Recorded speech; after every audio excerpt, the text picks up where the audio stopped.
3, 4월 강의 개강이 됐는데 이 코로나19 이 사태 때문에 학원이 휴원이 연장이 됐습니다. 아마도 15일까지 연장이 됐는데 아마도 3월 달에는 3, 4월 달에는 조금 직강이 좀 어렵지 않겠는가 라는 생각을 하게 됩니다. 요건 저희 윌비스 학원의 독자적인 이 결정이 아니고요. 제가 어제 그제 서울 교육부하고 그 다음에 서울시 교육청, 그 다음에 동작관악교육청에서 아마 공문을 보냈는 모양입니다. 공문 내용이 어떻게 되어 있냐면 핵심이 4가지로 되어 있어요. 학생 보호를 위해서 제가 좀 읽어보면 학원 등의 휴원을 적극 권고하고 3월 둘째 주 사회적 거리두기 기간에 영업을 여기서 이렇게 나옵니다. 영업을 지속하는 학원에 대해서 집중 합동 점검을 실시한다 이렇게 되어 있습니다. 합동 점검. 그 다음에 보면 학원 운영 및 소방 안전 관련 법령 준수 등을 집중 점검하고 지자체와 협의해서 확진자가 나온 학원에 대한 명단을 공개도 추진할 계획이다. 이렇게 해서 한 4가지 핵심 항목이 돼 있어요. 이제 학원 입장에서 보면 아마도 이제 명단을 공개하거나 합동 점검을 실시하거나 만약에 이 문제가 지속이 되면 아마 일정 기간 동안 학원 영업을 못하게 될지도 몰라요. 그래서 아마 이런 부분들 때문에 아마 노량진을 위시해서 전국의 이 대형 학원들이 전체적으로 15일까지 아마 휴원이 되는 모양입니다. 그래서 이 부분을 좀 이해해 주셨으면 하고요. 아마 대체적으로 3월 한 달은 아마 휴원이 지속되지 않을까 이렇게 생각을 합니다. 그 점 좀 이해를 좀 해주시고 하여튼 방금 전에 제가 휴대폰을 꺼내서 읽었는데 저는 항상 휴대폰이 무음램프로 되어 있기 때문에 여러분들의 앞에 앉더라도 아니면 뒤에 앉더라도 제 휴대폰 소리는 거의 듣지는 못할 거예요. 그래서 여러분도 가급적 휴대폰은 무음램프로 이렇게 해주시고 하여튼 코로나19 감염 전염성은 아주 강합니다만은 상대적으로 만약에 사망이랄지 이런 부분은 약하다 그러죠. 그래서 좀 잘 극복하시기를 바라면서 3, 4월 자 강의는 기초 심화반입니다. 기초 심화. 그래서 이 기초 심화는 어떻게 운영할 거냐면 제가 1월 달에 그런 얘기를 드렸습니다. 1월 달부터 이론 강의 전체를 이 동일한 PPT 자료를 가지고 수업을 할 거냐 아니면 중간중간에 조금씩 변형을 시킬 것인가를 고민한다 이렇게 말씀을 드렸습니다. 또 실제로 보면 저는 한 번도 보고 듣지는 못했습니다만은 이론 강의 설명 내용이 1년 내내 이 똑같은 학원 선생님도 계시다, 교육학 선생님도 계시다 라는 얘기를 들었습니다. 그렇게 하다 보면 똑같은 내용을 하다 보면 이 연간 패키지로 이 강의를 듣는 친구들도 조금 무료할 수 있습니다. 그리고 또 사실 강의하는 선생님이야 스타일을 안 바꾸고 싶으시겠습니까? 그러나 아마도 학원 강의를 들으면서 이렇게 하는 것 같아요. 학원 강의를 반복해서 들으면서 암기를 해야 되겠다 이렇게 생각하시는 수험생도 있는 것 같습니다. 아마 그러한 이 2가지 요구가 잘 맞아떨어져서 아마 그렇게 하시는 것 같은데 그래서 저는 3, 4월 달에는 크게 변화는 두지 않겠습니다. 그러나 최소 한도로 같은 영역에 속하는 이 부분들은 영역을 묶어서 설명하도록 이렇게 하겠습니다. 이런 프린트를 PPT 자료 있지요? 자료 한 5장, 6장, 7장쯤 넘어가면 4번 학교 교육이 나와 있습니다. 여러분들이 양면으로 되어 있지요? 한 3장, 4장 넘어가면 4번 학교 교육이 있지요? 67페이지 그래가지고 그 다음에 그 다음 페이지 넘어가서 보시면 4-1 학교와 교육 이렇게 나와 있죠. 요게 이제 어디서 다뤄지는 영역이냐면 바로 교육사회학입니다. 나중에 왜 그러면 학교 교육이 아니고 학교와 교육인가 요 부분에 대해서는 이 파트 넘어가서 설명을 하도록 하겠습니다. 요게 교육사회학 파트입니다. 그 다음에 또 뒤로 넘어가시면 4-2 그래가지고 학력주의와 학교 평창에서 나오죠. 그 다음에 교육평등하고 그 다음에 사회평등 나오죠. 그 다음에 선발과 시험 이렇게 해서 나오죠. 그 다음에 현재 우리나라가 직면해 있는 바로 학령인구 감소가 됩니다. 요거 그 다음에 공교육과 사교육이 되죠. 요 파트까지가 교육사회학에서 다루어지는 영역입니다. 교육사회학. 그래서 학교 교육과 관련돼 있는 부분들은 앞부분으로 가져오겠습니다. 연계시켜서. 그 다음에 또 4-7번 해서 보시면 학교 조직론 이렇게 해서 나오죠. 자, 1장에서는 학교 교육이라고 배웠고 그 다음에 교육사회학에서는 학교와 교육이라 그랬고 그 다음에 자 4-7번 있죠. 여기서부터는 교육 행정 파트에서 다루는 영역입니다. 그럼 왜 이것을 학교 조직이라고 하는 건지 요 부분도 요 파트에 가서 설명하도록 이렇게 하겠습니다. 학교 조직론 쭉해서 나오죠. 행정 파트에서 다루는 영역입니다. 행정 파트에서. 그렇기 때문에 바로 이런 부분들은 바로 묶어서 수업을 하도록 하겠고요. 그 다음에 간혹 가다가 수업을 하다 보면 바로 다른 영역에 있는 내용들이 이를 교육사회학이랄지 아니면 교육심리학이랄지 아니면 교수 학습지도랄지 아니면 교육평가랄지 라고 하는 부분들이 나와요. 그러면 그런 부분들은 제가 이 설명을 하면서 교재 몇 페이지에 가면 나와 있다 라고 이렇게 설명을 드립니다. 그래서 가급적이면 영역을 묶어서 봐야 될 부분이 있다. 그러면 그 부분을 묶은 상태로 수업을 진행하도록 이렇게 하겠습니다. 그래서 가급적이면 좀 분철을 좀 하시는데 이 분철을 하셔도 아주 중요하게 좀 이따 보겠습니다만은 바로 시험에서 가장 많이 나오는 영역이 이 5가지 영역이 있습니다. 이 영역에 대해서는 좀 분철을 하셔도 좀 책을 가지고 다니시기 바라고요. 그래서 기초 심화반은 이렇게 운영할 겁니다. 기초 심화반은. 그 다음에 이제 미리 또 말씀드리면 바로 5, 6월 달에는 가급적이면 이 교육학의 영역을 2개 파트로 나누겠습니다. 하나는 뭐냐면 신자유주의, 또 하나는 포스트 모더니즘과 구성주의. 그래서 여러분들이 신자유주의에서 이렇게 많이 다룰 부분들이 없어요. 그런데 포스트 모더니즘과 구성주의 있지 않습니까? 타이틀이 2개입니다. 하나는 포스트 모더니즘 철학, 하나는 구성주의 학습 방법론 이렇게 나누게 되는데 이렇게 나누어서 영역을 딱 묶어 놓으면 어떻게 되냐면 제가 원래 책을 만들 때 이 책 개정판을 지금 작업을 하고 있는데 원래 제가 2 파트로 나누려고 그랬어요. 1부 신자유주의와 교육, 2부 포스트 모더니즘과 그 다음에 구성 이렇게 나누려고 그랬는데 아마 노량진에서 아니면 학교에서 아니면 스터디를 하면서 임용시험을 공부하고 있는 선생님들이 너무 혼란스러울 것 같아. 그래서 전면 백지화 시켰습니다. 책 개정 작업을 하는데 이건 올해 바뀌는 것은 아니에요. 2021년도부터 바뀌게 되는데 그때 이제 좀 내용을 참고하고 그 다음에 또 내용을 좀 세분화 좀 시킬 필요가 있다. 그래서 그 작업을 동시에 병행하고 있다.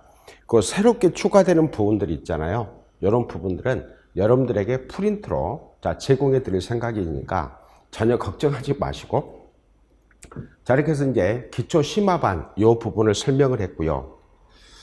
그 다음에 이제 제가 2, 4월 달에 핵심 키워드를 하면서부터 바로 했던 부분들이 여기 있죠.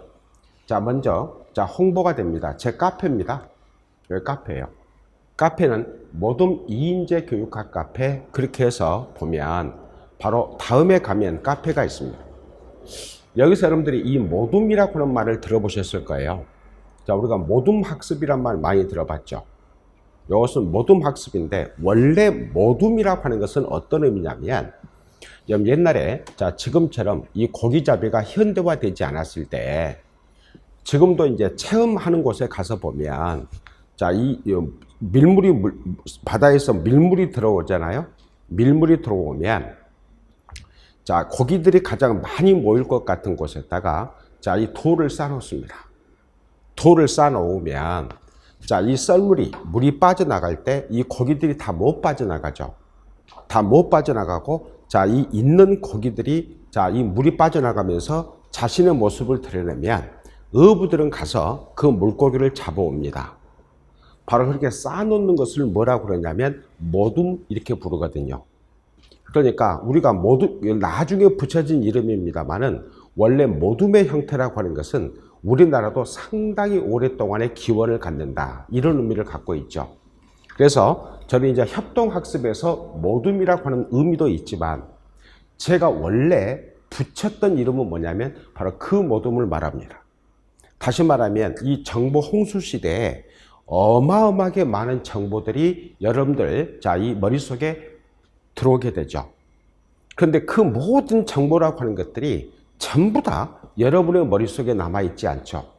다 흘러나갑니다.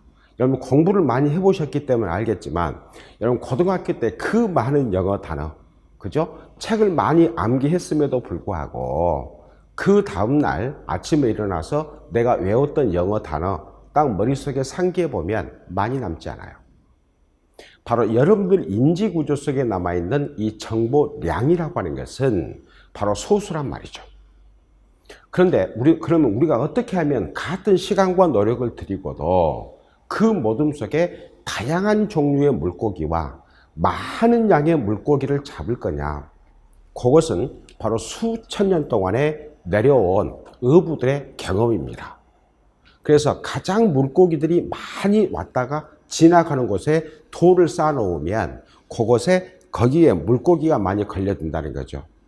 그러니까 제가 원래 모둠이라고 하는 용어를 썼던 것은 뭐냐면 바로 그런 의미입니다.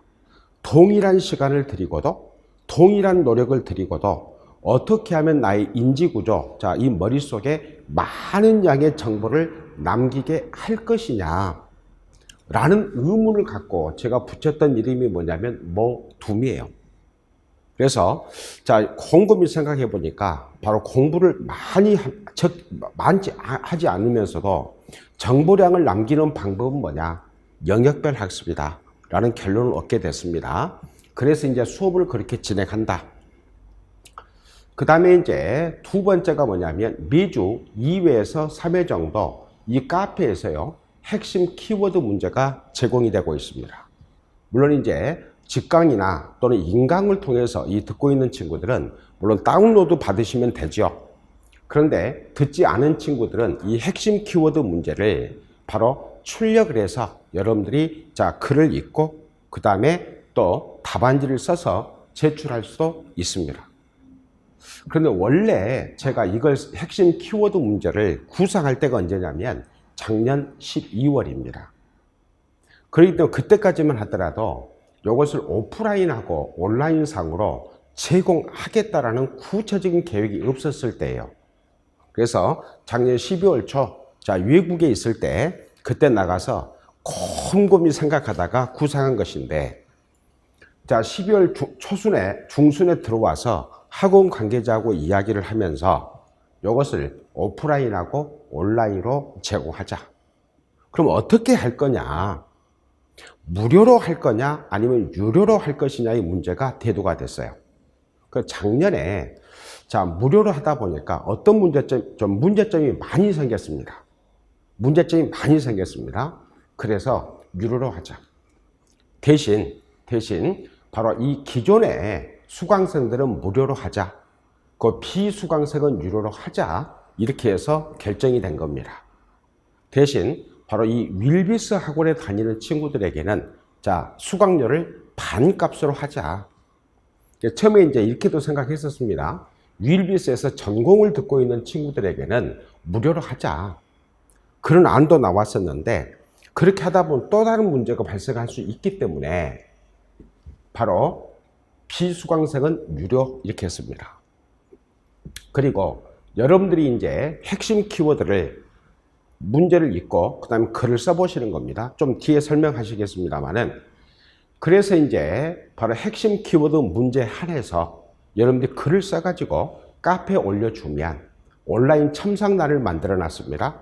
첨삭란을 만들어 놨기 때문에 여기에 자 올려주면 제가 첨삭을 해서 여러분 회원에 가입하면 메일하고 그 다음에 쪽지 여기다가 어떻게 표시를 해 주셔야 되냐면 X로 하면 제가 첨삭을 한 내용을 쪽지로 보내도 여러분이 받지를 못해요. 그렇기 때문에 자 메일하고 그 다음에 쪽지는 받음으로 정보를 수정해 주셔야 돼.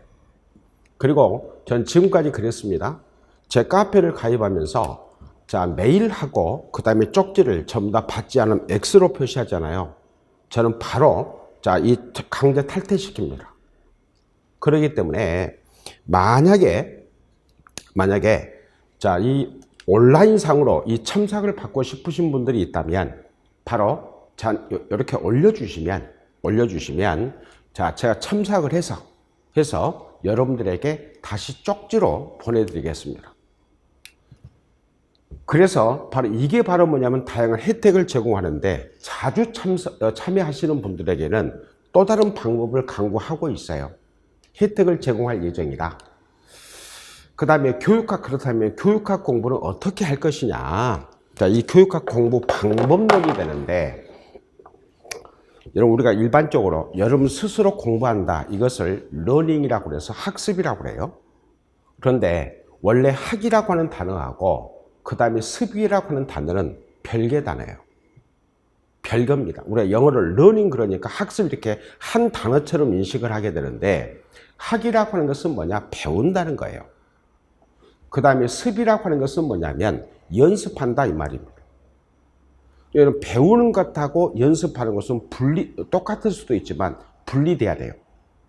그래서 우리나라에서 이 근대 학교가 바로 1876년 이후에 설립되기 시작합니다.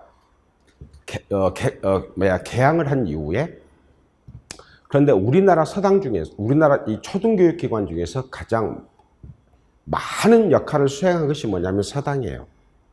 여러분 서당 그럼 여러분들 그림으로나 아니면 영화상이나 이런 부분에서만 봤잖아요.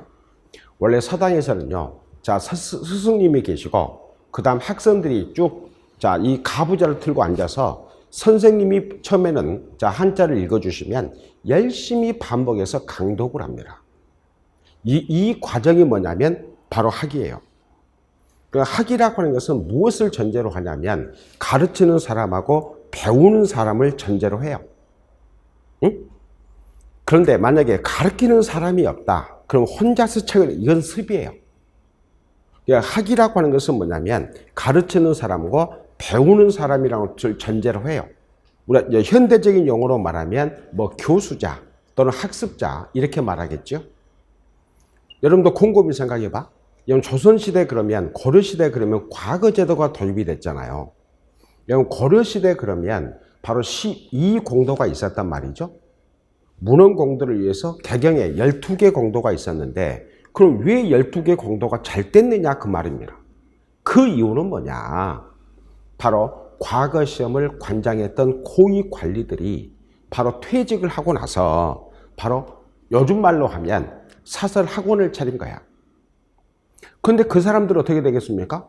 원래 귀족 집안에 태어나서 귀족으로서 삶을 살다가 바로 이 고위 관리를 지냈기 때문에 바로 대체적으로 어떤 문제가 시험에 나올지를 안단 말이에요. 그러니까 그 공대에 가서 공부하면 10년, 20년 걸릴 것이 바로 10년, 아니면 5년, 아니면 3년 이렇게 과거에 급제를 하게 돼요. 바로 이런 과정이 뭐냐면 학이라는 거죠. 그런데 아무리 훌륭한 스승한테 잘 배웠다 하더라도 자 수업만 딱 끝나면 그죠? 수업만 딱 끝나면 친구들과 어울려서 바로 자 술집에 가 있다 그죠? 그다음 친구들하고 공차로 다닌다. 수업을 하지 않으면 바로 아무리 훌륭한 스승한테 배워도 습은 하지 않으면 결과를 도출할 수 없어요. 그러니까 여러분들은 뭐가 먼저가 전제가 돼야 되냐면 바로 학이 먼저 전제가 돼야 돼. 학이. 그리고 나서 뭐냐면 습이에요.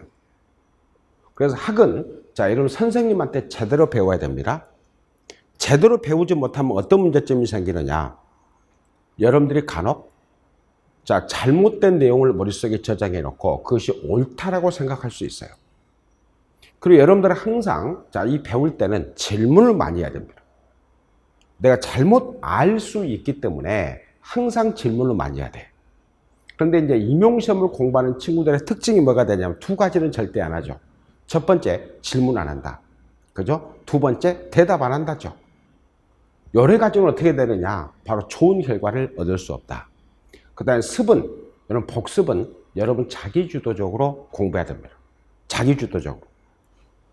그래서 제가 항상 이야기를 두 번째, 세 번째는 아주 밀접한 관계가 있죠. 자기주도적으로 공부할 때 어떻게 공부할 것이냐. 저는 자, 손인사를 잘하자고 이야기합니다. 제가 손인사를 잘하는, 내가 손인사는요, 목례는 제가 잘 못 숙입니다만은 제가 손인사는 잘합니다. 왜? 저는 초등학교 다닐 때부터 손인사 잘했어요. 초등학교 다닐 때부터. 어떻게 손인사 하는 거냐면 제 책의 10페이지가 교육의 본질입니다. 교육의 본질. 그리고 마지막 페이지가 1216페이지입니다. 두껍죠. 그런데 자, 이 책을 여러분이 정독을 한다고 생각해 보세요. 저는 정독 별로 안 좋아합니다. 뭐 율곡 이희 선생이야 워낙 천재였기 때문에 자, 이 1216페이지를 이 양반은 2박 3일이면 날을 새고 다 읽었을 거예요. 이건 천재들이나 하는 겁니다. 천재들이나. 그런데 자, 우리 같이 범죄들은 그죠? 그래서 그렇게 평범한 사람들은 1216페이지 솔직히 뚝 까놓고 얘기해서 1년 다 가도 못 읽어요. 여러분 초등학교, 중학교 교과서 그러죠? 한 200~300페이지밖에 안 되잖아요. 그런데 여러분 그 교과서 다 읽었습니까?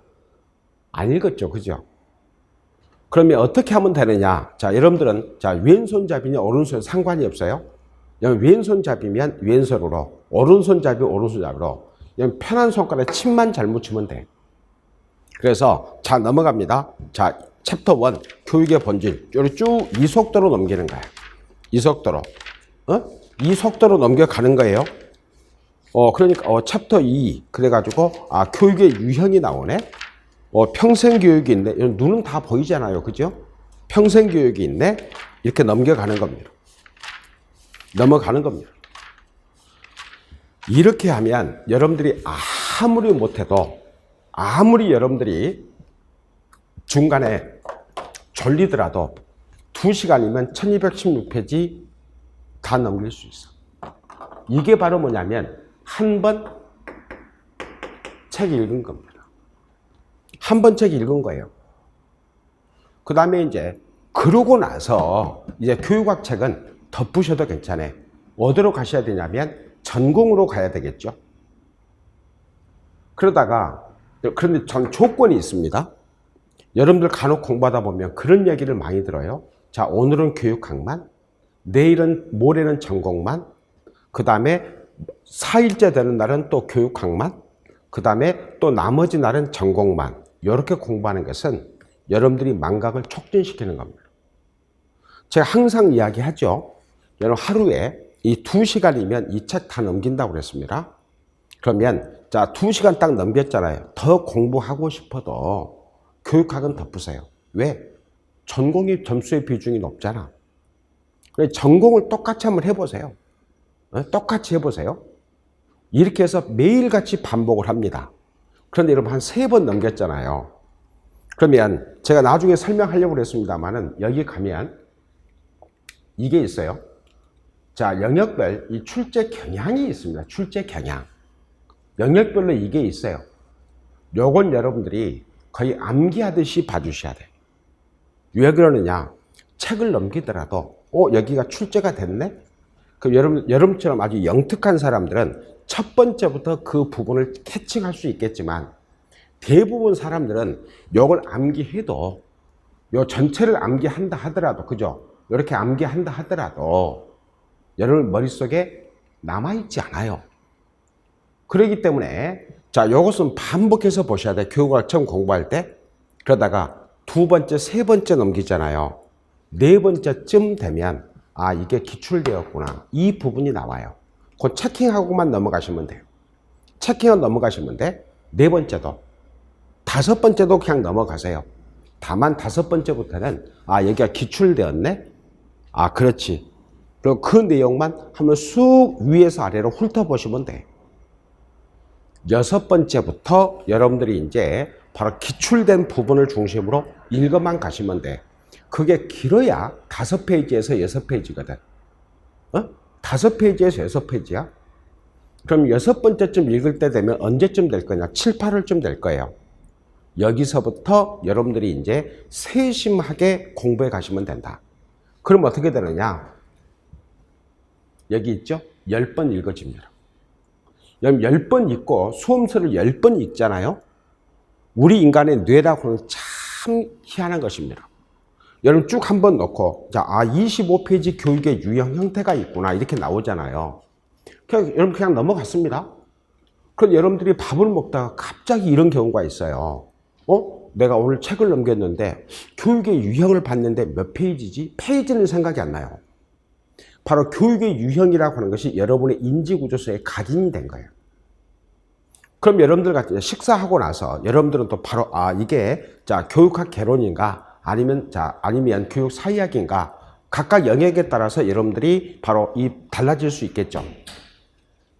바로 생각이 남아 있어. 각인이 돼 있어. 각인. 각인돼 있어. 각인. 여러분들 우리 인간의 뇌가 바로 그러한 겁니다. 자신감을 가져라. 자신감을 가져라.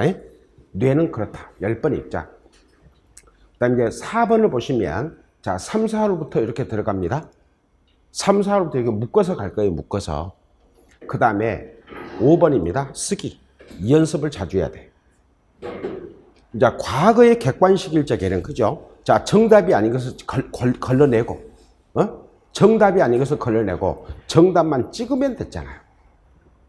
그럼 지금 들어야 되느냐? 여러분 정답을 골라내는 게 아니란 말이에요.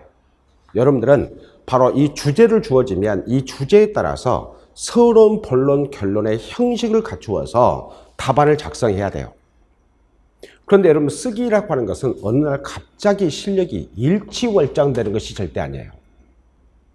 그래서 제가 항상 이야기하는데 여러분들은 그 부분이 시험에 나오든 나오지 않든 상관이 없다. 여러분 책을 딱 보다가 그죠? 책을 넘기잖아. 이렇게 책을 넘길 거잖아요. 이렇게 넘기다가 자 보니까 교육의 내기둥 이론이 35페이지에 나와 있네.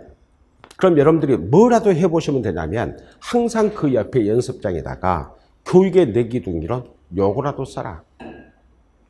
왜 그러냐면 답안지를 작성할 때 이런 조심해야 될 것이 있어요. 철자, 그 다음에 띄어쓰기 잘 하셔야 됩니다.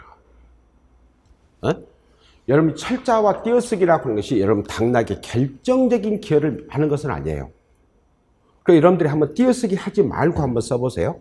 띄어쓰기를 한번 해놓고 답안지를 써보세요. 여러분 스스로 읽기에도 아주 편해.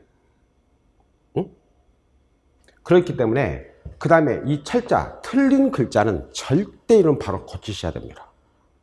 이건 왜 그러냐면 바로 채점위원들에게 여러분의 답안지에 대해서 바로 그대로 놔두면 선생님이 되려고 하는 사람이 철자도 틀렸네? 띄어쓰기도 못했네? 이렇게 되면 어떻게 되느냐? 여러분 답안지에 대한 부정적인 인식이 심어져요. 그럼 어떻게 되느냐?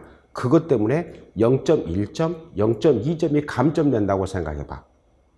여러분들이야 시험을 보면 성적이 1, 2등 안에 들어있기 때문에 0.1점 감점 당하면 1등에서 2등 할 뿐이야. 그죠? 그럼 여러분 친구들은 어떻게 되는 거야? 0.1점, 0.2점 때문에 합격과 불합격이라는 천당과 지옥을 왔다 갔다 해요. 그래서 반드시 어떻게 되느냐? 쓰기 연습을 자주 해야 돼. 반드시 써보시라. 이건 수시로 연습을 해야 돼. 수시로. 그렇지 않으면 어떻게 되느냐? 이건 간혹가다 그런 이야기 합니다. 1, 2, 3, 4월, 5, 6월까지는 열심히 교육학 전공 암기하고 그 다음에 7, 8월부터 그죠? 문제풀이하면서 쓴다. 천만의 말씀. 안 돼요.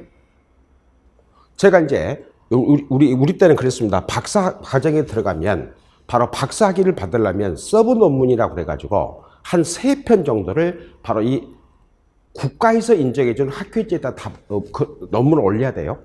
논문을 실어야 됩니다. 뭐 지금은 많이 완화됐더라고. 그런데 제가 처음에 논문을 썼는데요.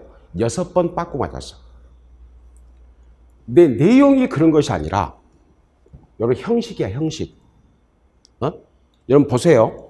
자, 이 교육학이나 전공도 마찬가지입니다. 출제위원 들어가신 분들이 바로 대학 교수들입니다. 물론 일부 선생님도 계십니다만은 이 양반들이 뭐 인격이 고매해서 들어간 게 아니야. 이 양반들이 가장 원래 꼰대라 그러잖아요. 꼰대 기질이 여러분 다 아시잖아요. 여러분도 아마 2021년도에 발령받아가지고 한 15년에서 20년쯤 현장에 근무하시면 여러분도 꼰대가 된다니까. 그 양반들의 특징이 뭐냐면 첫 번째, 지적질을 잘해. 응? 야, 이건 형식이 달랐어, 형식이. 이 양반들이 가장 역점을 두는 게 뭔 줄 아세요? 여러분들이 쓴 답안지가 모범 답안이라고 절대 생각 안 합니다. 여러분들은 뭐냐면 그냥 묻는 대로만 답을 썼을 뿐이야. 그건 모범 답안이 아니야. 이 양반들이 가장 역점을 두는 게 뭐냐면 형식이에요, 형식. 응?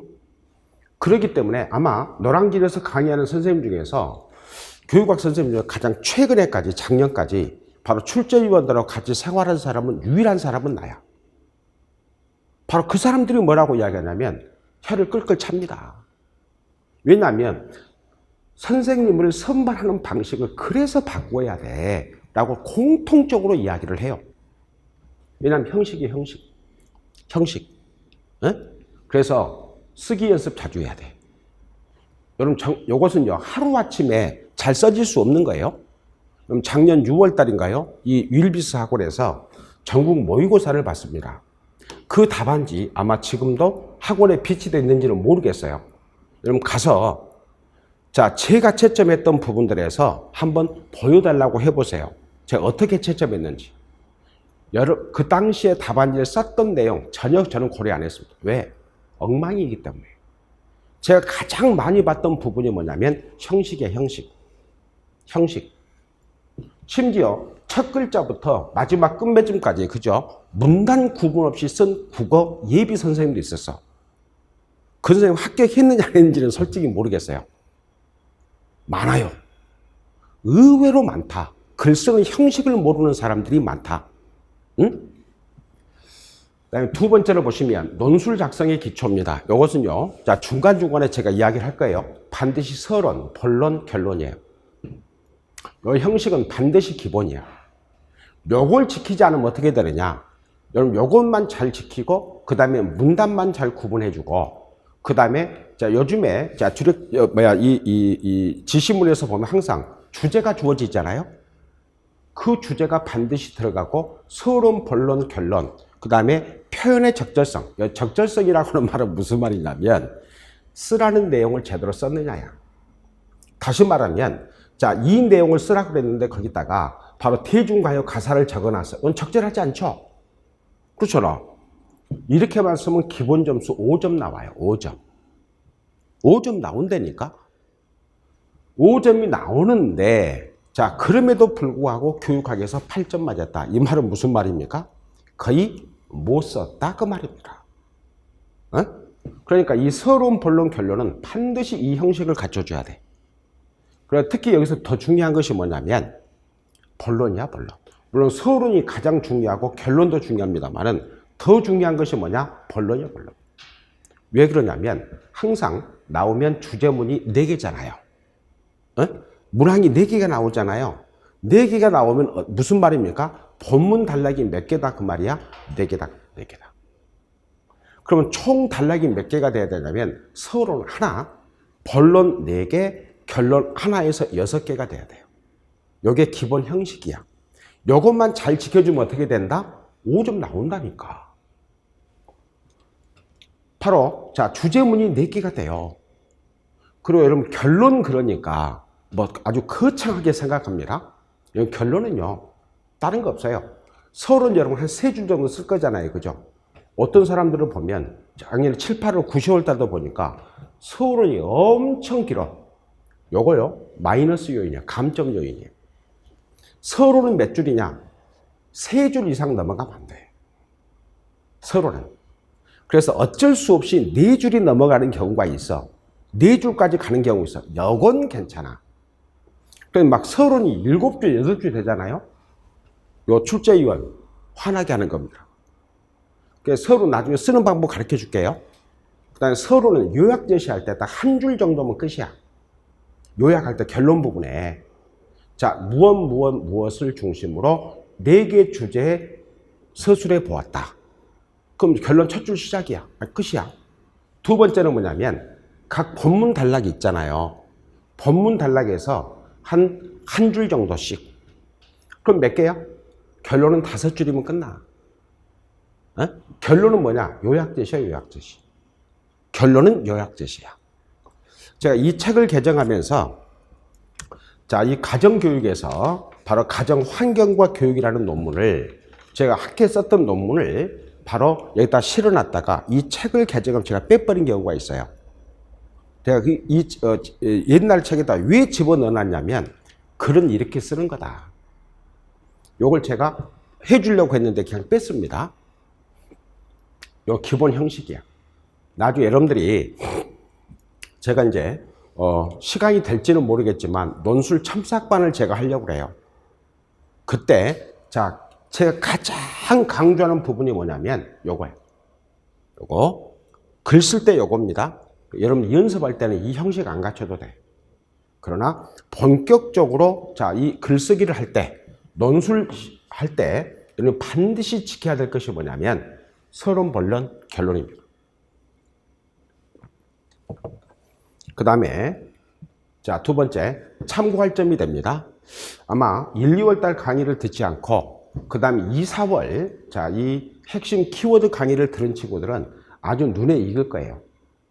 이것은 제가 매 챕터마다 이건 반드시 포함시켜 가지고 여러분들에게 자, 이 설명했던 내용입니다. 오늘은 첫 시간이니까 그냥 넘어가고 왜냐면 또 2장 교육 사역할 때 또 나와. 그리고 또 내용 설명할 때 또 설명이 돼요. 초두성 효과, 신근성 효과. 그 다음에 자 부와 특수성 또 나와요. 그때 가서 설명하도록 하겠습니다. 자 영역별 출제 경향입니다. 요거요. 자 이렇게 출제가 됐습니다. 그럼 자 임용시험이 자 객관식에서 자 서술형으로 바뀌면서 한 번도 빠지지 않고 시험에 나온 부분이 교육행정입니다. 이건 당연한 거죠. 이건 교직 실무와 관련되는 것이니까. 두 번째가 뭐냐면 교육과정입니다. 교육과정입니다. 그 다음에 여기 교육심리학이 나와 있죠. 그 다음에 교수학습지도가 있습니다.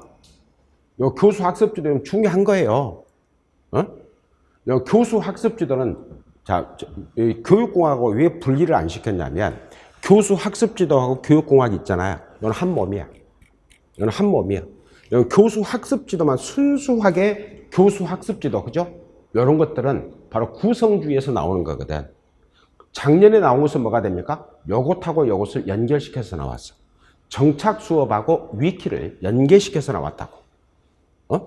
위키는 어디서 다루는 영역이냐면 교육공학에서 다루는 영역이고 정착 수업이라고 하는 것은 뭐가 됩니까? 구성주의 교수 학습 방법에서 바로 중요한 거죠. 항상 여기서 어떻게 되느냐? 이 두 개는 같이 묶어서 나와. 에? 같이 묶어서 나와. 이 분석 및 설계 과정의 주요 활동이 있죠. 이건 교육공학의 영역이야. 그래서 교수 설계는 또 어디서 나눕니까? 교수 학습에서. 이렇게 되잖아. 그죠? 같이 묶어서 나온다니까? 묶어서 나와. 그 다음에 여러분 의외로 평가 있잖아요. 요거 평가 중요합니다요. 평가 5번 시험에 나왔어요. 평가 5번. 그런데 여러분 평가는요 의외로 공부하는데 어렵지가 않아. 왜 그러냐면 딱 시험에 나오는 게 정해져 있어. 평가 참조 준거에 따른 평가 유형이죠. 참조 준거. 그 다음에 뭐라? 자 수업 진행 과정은 진단하고 형성이 있죠. 그 다음에 타당도, 그죠? 그 다음에 신뢰도, 요 두 가지거든. 그 다음에 척도. 요거. 척도. 그렇기 때문에 이런 평가는 여러분들이 의외로 공부하기가 어렵지 않다. 평가는 그냥 여러분 시험에 나오잖아요. 그럼 여러분 이렇게 생각하시면 돼. 아, 나에게 맞으라고, 점수를 맞으라고 그냥 던져주는 문제구나. 응? 그런데 이 던져주는 문제를 거부하잖아요. 어떻게 되느냐? 불합격이지. 던져주는 문제를 거부한다. 이건 불합격이야, 불합격. 그래서 요 평가 파트는 이제 뭐가 됐다? 던져주는 문제가 됐다. 앞으로 자, 이 교육 사회학과 관련지에서 이 순수하게 자, 이 교수 학습 지도에서 봤듯이 바로 협동 학습 실행 측면 이렇게 되면 어떻게 되겠습니까? 그냥 순수하게 교수 학습 지도에서 다루는 영역이죠. 그런데 바로 교육 사회학도 요겁니다. 요것이 자, 순수하게 어느 특정 영역에 한정돼서 시험에 나오지는 않을 거다. 여러 인접 영역과 연계시켜서 시험에 나올 확률이 매우 높아요. 그리고 우리가 생활지도에 다루는 바로 청소년 비행 이론이 있잖아요. 이것은 학교 폭력이 극심했을 때 나올 수 있는 영역이야.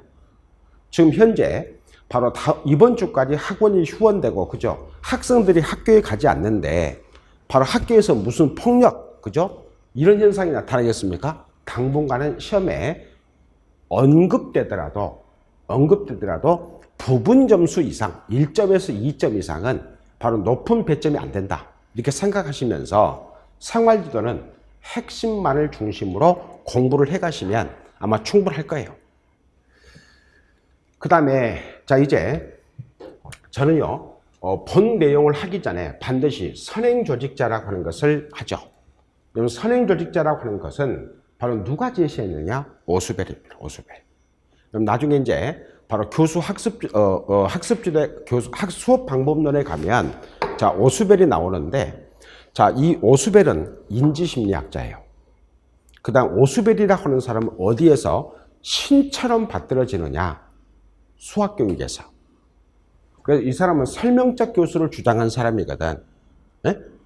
자, 교사 중심의 강의법을 선호하는 사람인데, 이건 1970년대 인지심리학을 가장 대표하는 사람이에요.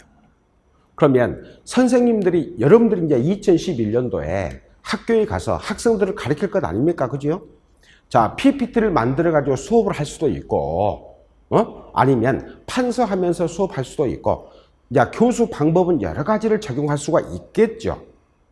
그런데 여러분들이 수업을 하다 보면 어때? 아, 많은 양을 전달해 줘야 되는데 학생들은 그 많은 양의 공부를 하기보다도 학생들은요, 자기가 관심 있고 흥미 있는 내용만 머릿속에 저장합니다. 이게 학생들의 전형적인 특징이에요. 다시 말하면 공부 못한 애들의 전형적인 특징이 뭐냐? 선생님이 중요하다는 것하고 그 다음에 그건 빼고 내가 흥미 있고 관심 있는 것만 공부를 해요. 그래, 여러분이 중학생들 중에 보면 지금도 그러죠. 자, 여러분 처음 발령 가서 딱 갔는데 학생들 중에 이런 애들이 있습니다. 선생님 혹시 자, 애인 있으세요? 이렇게 물어보잖아. 걔가 관심 있는 것은 뭐야? 그것밖에 없어. 공부 관심 없어요. 바로 대부분의 학생이 그러는데 바로 어떻게 하면 학생들이 좀 더 체계적으로 공부하도록 할 수 만들 것이냐를 보면 선행조직자가 가장 효과적이라고 봐. 이게 누구냐면 오스벨 선생의 주장이야.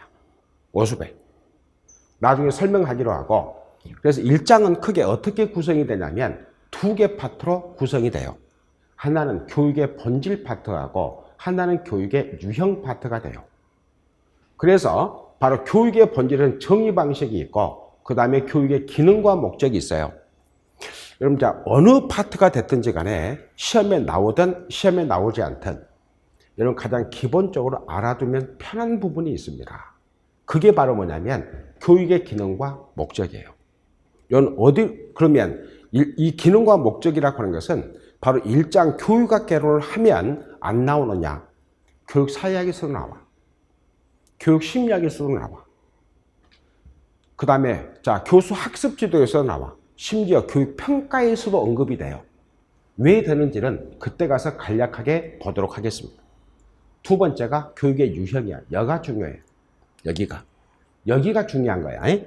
요 교육의 유형, 그 다음에 형태 이렇게 되는데, 일반적으로 이제 대부분의 이 과거의 교육학에서는 바로 어떻게 교육의 유형을 분류했느냐, 크게 두 가지로 분류했어. 형식이냐 비형식이냐. 형식은 뭐냐? 의도성과 목적성과 계획성이 있으면 형식이야. 그 다음에 의도성, 목적성, 계획성 같이 중립적이면 비형식이라고 그랬어. 그래서 지금은 한 30년쯤 지나다 보니까 교육의 형태가 다양해지면서 교육을 분류하는 유형, 형태도 다양해져. 이게 바로 뭐냐면 교육의 유형이야. 여기서부터가 중요하다 그 말이지. 자, 그러면 이 교육의 본질은 정의 방식이 있습니다. 자, 의원적 입장에서 동양과 서양이 있어요. 그런데 요건 이제 객관식이 아닌 이상 요건 더 이상 시험에 묻지가 않아. 그렇잖아요. 객관식이 아닌 이상 이제 본격적으로 서술형 시험에서 묻기는 상당히 어렵다. 어렵다. 그런데 요건 여러분 좀 주의해서 봐야 돼. 자, 보시면 일반적 정의 방식에서 협의는 좁은 개념이 되고 광의는 넓은 의미가 되죠. 자, 현상이라고 하는 것은 뭐냐면 원래 한자어를 뜻풀이하면 바로 현, 출현한다 그 말입니다. 상, 표상이에요, 표상. 자, 어떤 특정한 표상 또는 관점이 출현한다 그 말이에요. 이걸 현상이라고 그러거든. 그러면 자, 이 말을 자, 우리 교육학적으로 풀었으면 어떻게 되느냐? 현상이라고 하는 것은 교육에서 가치를 추구하느냐, 추구하지 않느냐. 이걸 뭐라고 그래? 현상적 관점 이렇게 말을 해요. 응? 다시 한번 가치를 추구한다는 말은 무슨 말이 되겠습니까? 가치지향적이다 그 말이에요. 이건 가치지향적이란 말은 무슨 말이 됩니까? 여러분들이 생각하는 교육의 관점하고 여러분 친구가 생각하는 교육의 관점하고 그 다음에 그걸 받아들이는 학생이 생각하는 관점은 같다 다르다? 다르다. 그러니까 여기서 이걸 뭐라고 그러냐면 규범적이라고 그러죠. 규범적이라고 하는 것은 뭘 말한다? 가치지향적이다. 주관적이다 그 말이죠. 주관적이다. 주관적이다. 여러분 생각해봐. 여러분 중고등학교 다닐 때 부모들이 뭐라고 그랬습니까? 열심히 공부하라고 그랬죠. 그죠? 그런데 자, 부모들이 또 그러고 나서 뭐라고 그럽니까? 나 좋아라 그러느냐? 나중에 니네 좋아라고 그러지? 이렇게 이야기합니다. 그럼 여러분 막상 공부하는 입장에서 어떻게 돼요? 힘들잖아. 그죠? 그런데 여러분 공부가 싫어. 그럼 엄마는 뭐라고 그럽니까? 열심히 공부하라고 그래. 이게 바로 뭐냐면 공부를 바라보는 관점의 차이예요. 엄마가 보는 관점 목적하고 여러분이 보는 관점 목적은 다르죠. 이걸 뭐라고 주관적이라고 해요. 항상 이 두 가지가 충돌할 수 있어. 충돌. 응? 충돌 가능성이 있는 것이 뭐냐면 주관적이고 규범적 관점 이렇게 돼요. 그런데 이 규범적 관점이 왜 중요하느냐? 따라야 돼요. 여러분 그러잖아요. 중고등학교 때 공부하라고 안 했어. 집 나갔어. 누구만 서럽습니까? 나간 사람만 서럽죠. 그죠? 자, 집에 있으면 엄마가 밥도 해줄 것이고 잠잘 곳도 있을 것이고 용돈도 줄 것인데 집을 나가고 딱 보니까 어떻게 돼? 이제 집이 그리워져. 집밥이 그리워져. 그죠? 자, 그렇게 나를 혼냈던 엄마의 잔소리가 그리워져. 이게 바로 뭐냐면 규범적, 지켜야 돼. 그런데 서술적이라고 하는 것은 뭐냐? 이건 가치 중립적이에요. 응? 이건 가치 중립적이에요. 이건 객관적이에요. 그래서 이 서술적이다, 그 다음에 요거 분석적이다라고 하는 것은 바로 본격적으로 여기에 중점을 두는 것이 어디가 되냐면 요 교육 사회학이에요. 요 교육 사회학이야. 자, 미리 이야기합니다. 자, 지금 이야기했던 여러분 교육 현상이 있죠. 그죠? 교육 현상이라고 하는 거, 요것을 바로 주관적이라고 보느냐, 아니면 객관적이라고 보는 거예요. 요 두 가지 관점이 있는 거예요. 두 가지 관점이. 그러면, 자, 지금까지 교육학에서는, 교육 철학에서는 뭐라고 봤냐면 주관적이라고 봤거든.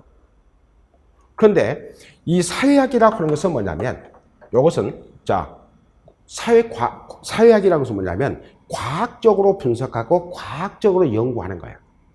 그리고 연구를 할 때도 양적으로 연구하지 질적으로 연구하지 않아. 그래서 하나의 공통 분모를 딱 추출해 가지고 아, 이것은 교육이다라고 딱 약속을 해. 그럼 이것은 받아들여야 돼. 이게 바로 뭐냐면 객관적인 거야. 그런데 자, 이 교육 현상을 주관적으로 보면 어떻게 되느냐? 교육하기가 무지 어려워. 그러니까 바로 객관적인 관점에서 바로 연구하는 것을 뭐라고 그러냐면 이걸 교육과학이라고 그래. 그리고 이 관점을 최초로 제시한 사람이 누구냐면 튜리겜이야. 자, 튜리겜 그러면 교육 사회학에서 아주 가장 중요한 인물 중에 한 사람이 되죠. 튜리겜 그러면 기능주의 교육 사회학자, 그죠? 현대 프랑스 교육 사회학의 아버지야. 여러분, 사회학은 어디서 출발해서 어디서 유행해지냐면 프랑스예요. 네? 바로 프랑스가 사회학의 본고장이야, 본고장. 그래서 이 사회학의 아버지 그럼 누구냐면 꽁트라고 하는 사람이 있는데 이 꽁트라고 하는 사람의 실증주의 철학을 이어받은 사람이 듀르켐이에요. 이건 프랑스 그럼 어떻게 돼? 좀 발음이 좀 갑갑한 느낌이 많이 나잖아, 그지? 예를 들어 콧소리도 많이 나는 것 같고. 그래서 이 듀르켐이라고 하는 사람을 정확하게, 이런 프랑스어를 정확하게 발음하는 방법 내가 하나 가르쳐 줄게. 요건 겜이라고 하는 단어가 있고, 그 다음에 땡이라고 하는 이렇게 발음하는 경우도 있어. 응? 불어로. 그런데 요 두 단어를 합쳐. 그래가지고 콧소리로 발음하면 정확한 프랑스 발음이 나와. 깸하고 깽을 합쳐. 응? 그래가지고 콧소리로 발음하면 어떻게 돼? 요것만 콧소리로 발음하는 거야. 그러면 정확하게 프랑스 발음이 나와. 응? 요 듀르켐이란 말. 그러니까 여기서 보면 과학적이고 분석적으로 연구하는 것이 뭐냐면 서술적이에요. 요 기능적 정이 나오잖아. 이것은 기능과 목적 할 때 같이 묶어서 간략하게 보겠습니다. 그 다음에 이제 요게 이제 아주 골칫거리예요, 골칫거리. 요게 골칫거리라고. 인간의 성장과 교육, 그죠? 응? 나중에 보기로 하고 기능과 목적이 나와 있어. 왜 그러면 기능과 목적이 중요하다고 그랬냐면 요 기능은 본질적 기능이고 비본질적 기능이 있거든. 그러면 자, 우리가 봅시다. 교육의 본질적 기능은 뭐냐? 딱 두 가지야. 인격 완성 자아 실현이거든. 이건 본질적 기능이에요. 그럼 여러분 지금 현재 이렇게 자, 코로나19 이 감염증이 이렇게 창궐하고 있음에도 불구하고 참 조심해.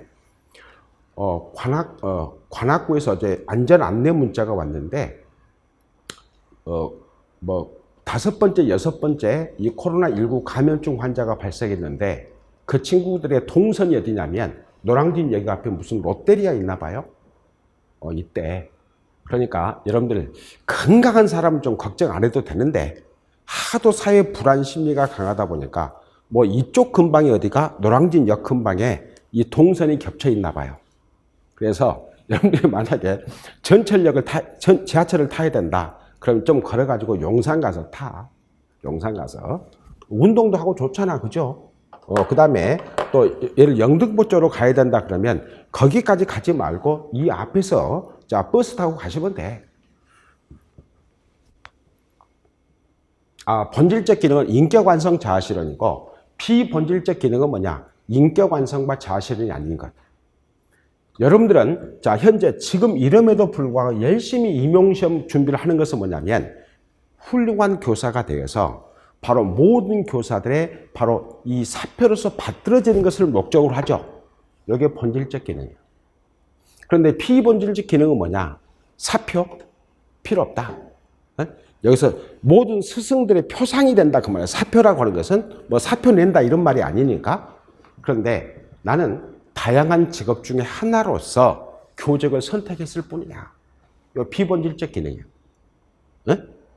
비본질적 기능이야. 나중에 봅시다. 그 다음에 교육의 목적을 보시면 내재적인 목적과 외재적인 목적이 있어.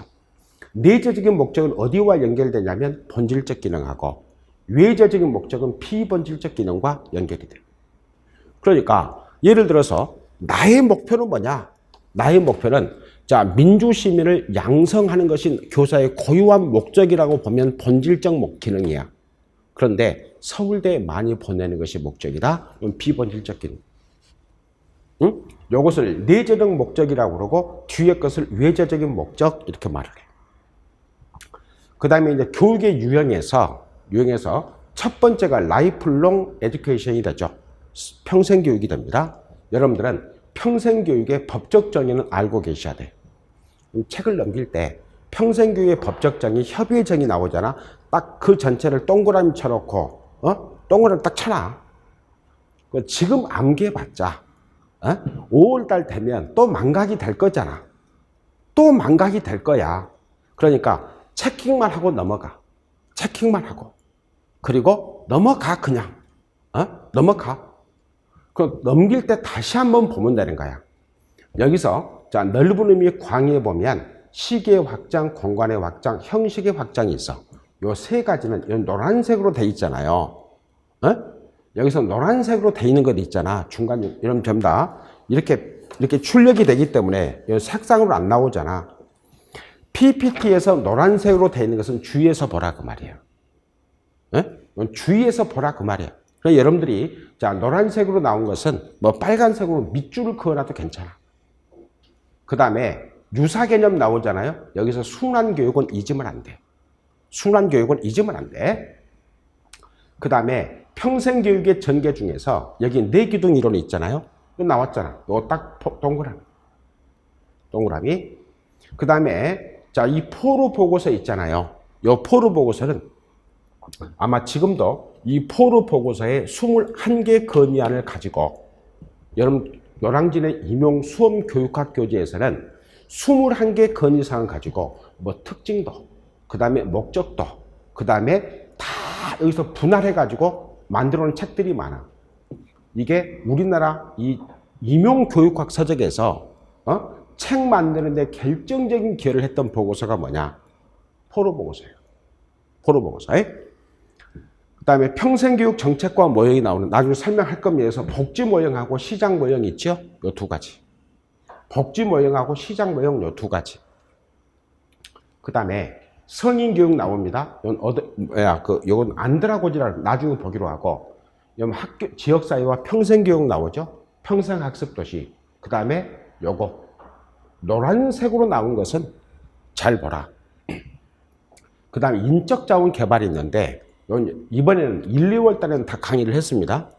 3, 4월 달은 뺐습니다. 이거 3, 4월 달은 뺐어요. 그 다음에 특히 요거 학교 교육론이 있죠. 학교 교육. 요 딱 묶어서 별표 5개 쳐라. 묶어서 별표 5개.